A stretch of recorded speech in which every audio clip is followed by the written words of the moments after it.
Subhanallah, le prophète qui invoque, pour qui?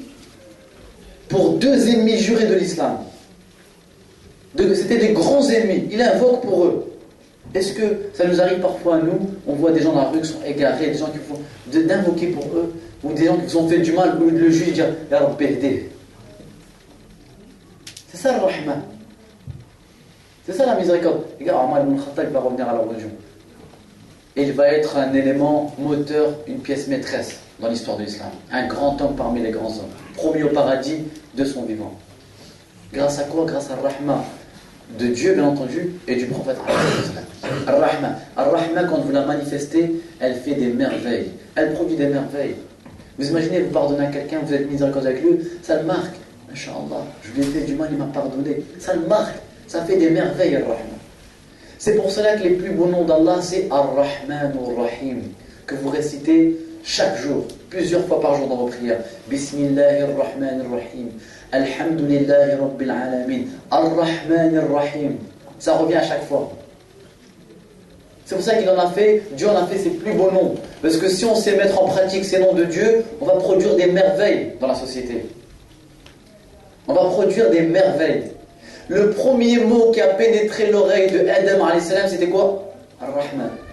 Quand Dieu l'a façonné, l'a créé, et ensuite qu'il lui a insufflé de son esprit, hop, son corps a commencé à prendre vie, et puis lorsqu'il a complètement pris vie, il a éternué. Et quand il a éternué, les anges, que lui ont-ils dit? Wa rahmakallah. Rahma, premier mot qui rentre dans l'oreille de Adam alayhi salam. C'est le premier mot qu'il entend. Le premier mot qu'a entendu l'être humain, c'est Rahma. Tout est une question de miséricorde. Vous êtes d'accord avec moi? Tout est une question de miséricorde. C'est pour cela que Dieu, dès le départ, il se présente. Comment il s'est présenté Dieu? Il ne s'est pas présenté d'abord comme le puissant, le grand, le majestueux. Il s'est présenté d'abord à nous comme le miséricordieux, le tout miséricordieux. Vous imaginez Adam alayhi salam, il est au paradis. Il a eu tous les bienfaits. Dieu lui a insufflé de son âme. Il l'a façonné de ses propres mains. Il l'a mis au paradis. Il lui a accordé tout ce qu'il voulait. Il a fait en sorte que les anges se prosternent devant lui. Il a été gâté de A à Z. La seule chose que Dieu lui demande une prescription. Il y avait que Adam alayhi salam n'avait eu qu'une prescription. Une, c'est tout, juste une. Ne touche pas la pomme. Il a dit, ne touche pas la pomme. Qu'est-ce qu'a fait Adam alayhi salam? Suite au murmure de Shaitan, il a quand même touché à la pomme. C'est que Shaitan, il lui a embelli la pomme. Il a dit, cette pomme, c'est la pomme de l'éternité. Si tu la manges, tu ne mourras jamais. Enfin, il l'a mangée. Subhanallah. Alors là, on peut se dire, mais Adam, c'est pas bien ce qu'il a fait. Dieu lui a mis de son esprit, il l'a façonné de ses propres mains, les anges sont présents devant lui. Il était au paradis, il n'avait rien à perdre. C'était le bonheur, il avait tout ce qu'il voulait. Il n'y avait qu'un truc à ne pas faire, il l'a quand même fait. Et bien Dieu, malgré ça, il lui a pardonné. Dieu lui a pardonné. Vous voyez Ar-Rahman, Dieu dès le départ. Voilà. C'est-à-dire qu'il nous a donné un chemin, une voie, une sharia, un chemin qui mène à une source, d'accord? Mais il n'a pas épargné le fait que nous sommes des êtres humains et que parfois on va s'écarter. Et que l'être humain, il est comme ça. Il est, si vous voulez, il est dans un, comme l'appelle Albert Camus, l'auteur de La Peste, dans un travail absurde. C'est-à-dire que, voilà, sa foi augmente et diminue. Il est dans une colline, pour ceux qui ont étudié le mythe de Sisyphe. C'est un personnage mythique qui a été condamné par Zeus à pousser un énorme rocher au sommet d'une montagne. Mais le problème, c'est qu'à chaque fois qu'il s'apprête à arriver au sommet de la montagne, il retombe. Et il doit reprendre le rocher et remonter. C'est ça notre travail. C'est qu'en fait, comme ça, notre but c'est de grimper, de s'élever. Mais quand on va s'élever, on va forcément chuter. Il faudra encore se relever, chuter. Et le jour, et on cessera de chuter, on cessera de tomber que lorsqu'on sera dans notre tombe.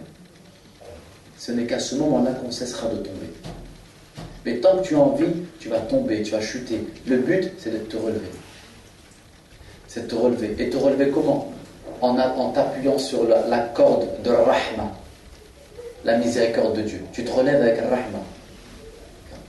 Tout de suite, Dieu te lance des cas, parce qu'il sait que tu vas tomber. Donc il te propose. Ar-Rahman, Ar-Rahman, Ar-Rahim. N'oublie pas, je suis le miséricordieux, le tout miséricordieux. Je pardonne tous les péchés. La taqnatu min rahmatillah.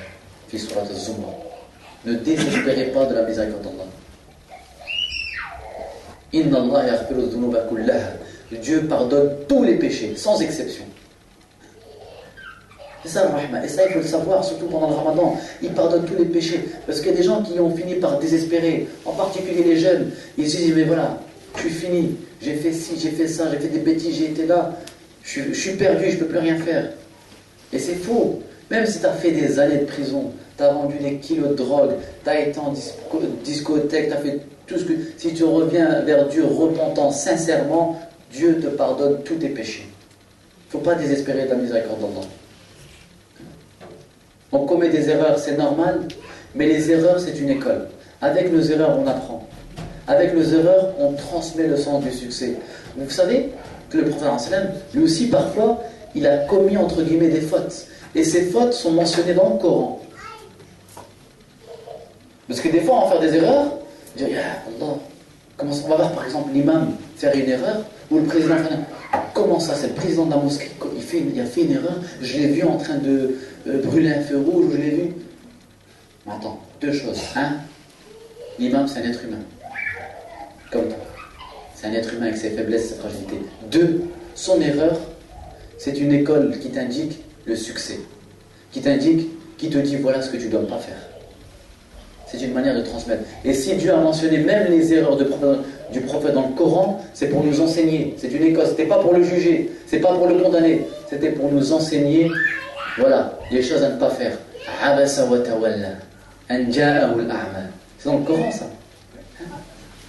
C'est une attitude qu'avait adopté le prophète et qui a été une attitude qu'avait répugné Allah subhanahu wa ta'ala. L'aveugle vient vers lui pour lui demander de réciter un peu le Coran pour connaître un peu l'islam. Et le prophète, noyé dans sa discussion avec Al-Walid, avec un notable, il s'est détourné de l'aveugle. Et Dieu a révélé. Abasa wa tawalla, il s'est détourné. Il s'est renfrogné. Et quand, dans Surat Al-Kahf, quand le prophète a omis de dire Inch'Allah, il a dit ça dans le Coran. Alors on peut se dire, mais Dieu devrait protéger le prophète et ne pas mentionner les erreurs dans le Coran pour le protéger. Mais non, même ces erreurs, il l'a mentionné dans le Coran pour nous éduquer. Parce que même avec ces erreurs, il nous transmet des choses, il nous transmet des enseignements. Vous me suivez? C'est pour ça qu'il ne faut pas condamner, il ne faut pas juger. Même dans Surat Yusuf, قال بعد أعوذ بالله من الشيطان الرجيم قال قائل منهم لا تقتلوا يوسف وألقوه في غيابة الجب قال قائل منهم. Est-ce que Dieu a dit qui parmi les frères a dit ça? Un parmi eux a dit, donc je traduis le verset, un parmi eux, parmi les frères de Youssouf, a dit ne tuez pas Youssouf, mais jetez-le dans un puits. Mais pourquoi il n'a pas cité le nom de la personne? Le nom des 11 frères, du frère là qui a demandé à ce qu'il soit jeté dans le puits. Il a dit qala qailun. C'est pour vous dire, voilà ce que vous devez vous intéresser à l'acte, à cette erreur qu'il ne faut pas commettre, mais ne cherchez pas qui l'a fait, qui l'a commise. Ne cherchez pas qui est ce frère qui a demandé à ce qu'il soit jeté dans le puits. Parce que vous n'êtes pas là pour juger. Vous n'êtes pas là pour savoir qui a fait quoi. Et nous, malheureusement, c'est qu'on cherche toujours qui est le coupable. Ne cherchez pas qui est le coupable. Tirez les enseignements de l'acte, de l'action, etc. Mais ne cherchez pas qui a fait quoi. Parce que vous allez être enclin à juger. Et Dieu répugne ceux qui jugent. Lui-même s'interdit de juger. Il ne dit même pas qui est la personne qui a fait. Il ne veut même pas. Il a star. Subhanallah. Il l'a caché, il l'a masqué. Vous n'avez pas besoin de savoir qui a fait, qui a ordonné ça. Vous, voilà, moi je vous transmets un enseignement. Il faut s'attacher aux enseignements et non pas aux personnes, à qui a fait quoi. Cette curiosité mal placée. Il ne faut pas chercher à comprendre. Et Dieu, plusieurs moments, il stir ses serviteurs. Vous connaissez l'histoire avec Moussa, alayhi salam. À un moment donné, c'est une époque de famine, car c'est la ruine. Et là, Moussa appelle son peuple et il leur dit écoutez, je vais invoquer Dieu pour avoir de la pluie, et chaque fois que j'invoquerai, dites Amin. Et Moussa qui lève les mains, qui invoque vraiment corps et âme avec un recueillement profond, rien Il demande à Dieu, Ya Allah, toi qui réponds aux invocations, pourquoi ne réponds-tu pas à cette invocation? Parce que se trouve parmi vous une personne qui me désobéit depuis 40 ans. Et à cause de cette personne-là, voilà, je ne réponds pas à votre invocation. Moussa se tourne vers le peuple. Oh peuple, il y a une personne parmi nous qui désobéit à Allah depuis 40 ans. Tant qu'elle sera présente, on n'aura pas de pluie. Alors qu'elle se manifeste et qu'elle sorte. Mettez-vous à la place de cette personne. Vous vous manifesteriez? Jamais. C'est bon, parce que vous allez être humilié. Donc la personne était dans le peuple, et elle a commencé à devenir toute rouge, elle a été humiliée, elle a commencé à invoquer Allah. Ya Allah, pardonne-moi, Ya Allah, j'ose pas me manifester, j'ai honte, pardonne-moi, pardonne-moi. Elle a commencé à se repentir, et subitement la pluie est tombée. Et Moussa se retourne vers Allah. Ya Allah, tu as répondu à l'invocation, mais je n'ai vu personne sortir de la troupe. Montre-moi qui c'est. Et Dieu de lui répondre, Ya Moussa, pendant 40 ans il m'a désobéi. Je ne l'ai jamais dévoilé, et maintenant qu'il se repentit, tu penses que je vais te dévoiler? Jamais. Regardez comment Dieu est miséricordieux, comment il cache tes erreurs et tes péchés. Et c'est pour ça que le Prophète a toujours enseigné de jamais dévoiler les défauts et les péchés de son prochain. Ah, il a fait ci, il a fait ça. C'est un grand péché, c'est haram. Haram, je pèse mes mots. De dévoiler les péchés de son prochain. Il a fait ci, de l'fdah, alors que Dieu l'a stoppé. Parce que tu es en train de venir de te mettre en travers l'action de Dieu, qui consiste à le protéger et à le couvrir.